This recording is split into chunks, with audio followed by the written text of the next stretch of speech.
I took delivery of 2 Jet guitars recently. I just unboxed the first one, a modern offset style that I really like, but this is the one.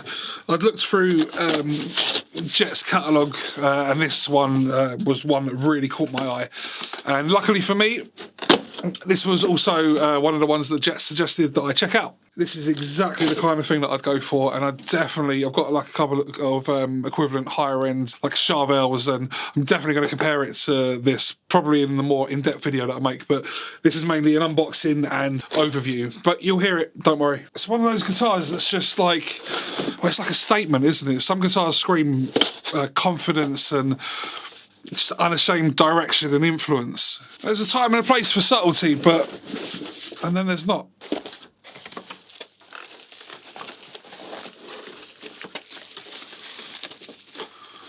So a push-in tremolo arm, that's a good sign.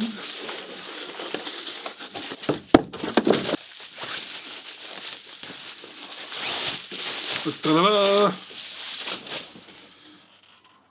Oh, look at that. Roasted. Look at this.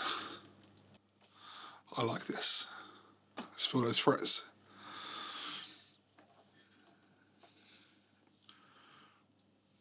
Nothing.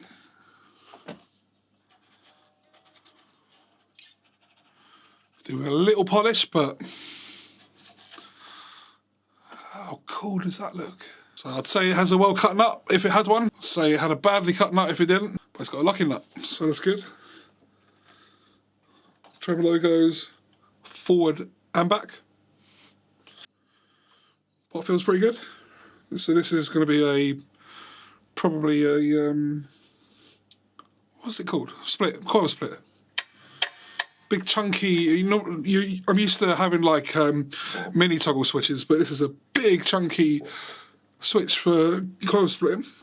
Bridge looks really good. Nice roasted maple neck. See if you can. I'll show some better quality B-roll anyway, but yeah, I love this.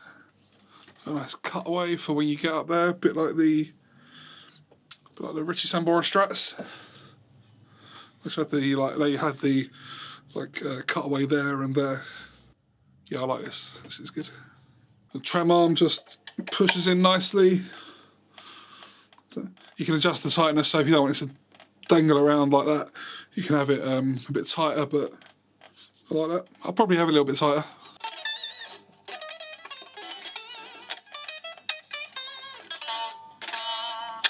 You can tell it's going to be a really fast neck. I like this. I feel so comfortable already. Anyway, I already love everything about this guitar. I don't usually go for red guitars, and thinking about it, I don't think I even own a red guitar, but I'd be more than happy to gig this.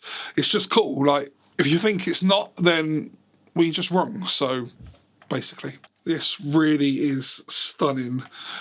I think if something was available like this in the 80s at this quality and price point, inflation taken into consideration, people would have just been like, I don't know, like if you had a time machine and went back, I think some people's heads might have exploded. I do need to find some negatives before I get all the paid shield comments, but I'm actually not being paid for this video and I don't have an affiliate link or a code or anything like that. So basically, it doesn't make any difference to me whether you get this or not. I'm just really excited to show you this guitar. Okay, so specs, it's a basswood body, which is a good thing. It's light, it's resonant. Some old people online might tell you otherwise, but don't listen to them. They don't know what they're on about. The neck, Canadian roasted maple from Canada, like the Geese, also a roasted maple fretboard. I've seen this on a few other guitars at this price point, so it's not unique, but it's done really well, and not all roasted maple necks are created equally. This is a good one. 25.5-inch scale length, good. 22 medium jumbo frets, nice. The only slightly unusual spec is the radius, which is a 9.5-inch. It's a slightly odd choice. I would have presumed 12 maybe, or 12 to 14 compound, 12 to 16 even. It's not a bad thing. Maybe thinking about it, maybe it's even staying sort of more true to the rounder Charvels and Jacksons of the 80s. Ibanez Wizards didn't come out until much later in the 80s, and I don't think compound radius was even a thing until much later, but let me know down below, because It wasn't really there. It has a double action truss rod running through the neck, and that actually means you can adjust the relief so much that the neck can actually go full circle back on itself. That was a lie. Single volume, no tone, chrome hardware, a Wilkinson double locking tremolo. Some people look down on Wilkinson hardware. They make some really good stuff. Yeah, they do make some entry level parts as well, but this bridge isn't that.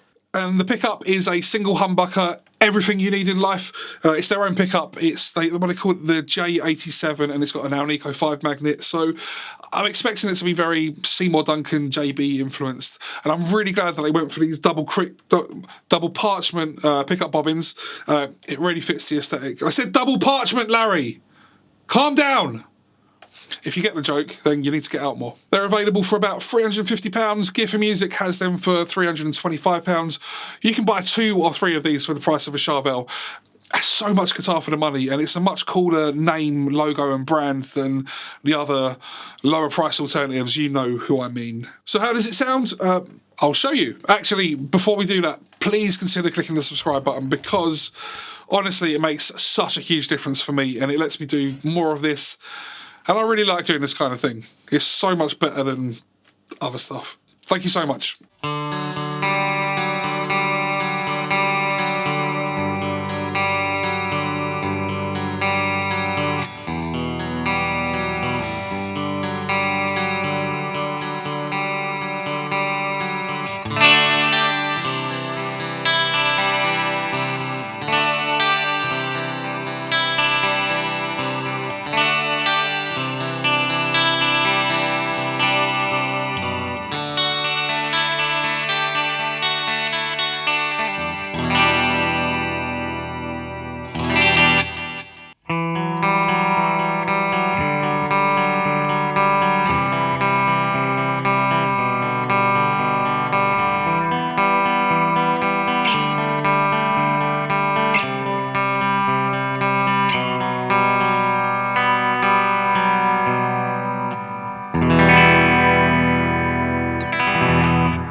It's really exciting to me that we're at a point now where I could be totally happy and content playing guitars at this price point because of the quality that companies like Jet are able to provide. And as I said in the JJ350 video, the pickups are subjective, and there are some unbelievable lower cost alternatives to DiMarzio's and Seymour Duncan's now. There's a lot to choose from. And at the same time, I don't think that there's anything wrong with putting in a Damasio or something like that in this guitar. See, Larry? Plugging you. I know that some people might think it's a bit silly to put an expensive pickup into a cheaper guitar, but what do they know? Just do what you want. This is a very good guitar, and I'm really looking forward to making a deeper dive video on this after I've got to know it a bit better, so look out for that. This video just here is where I unboxed the Jet JJ350. I would definitely recommend that you check that out next to see what else Jet guitars have to offer. Thank you so much for watching, and I'll see you in the next video.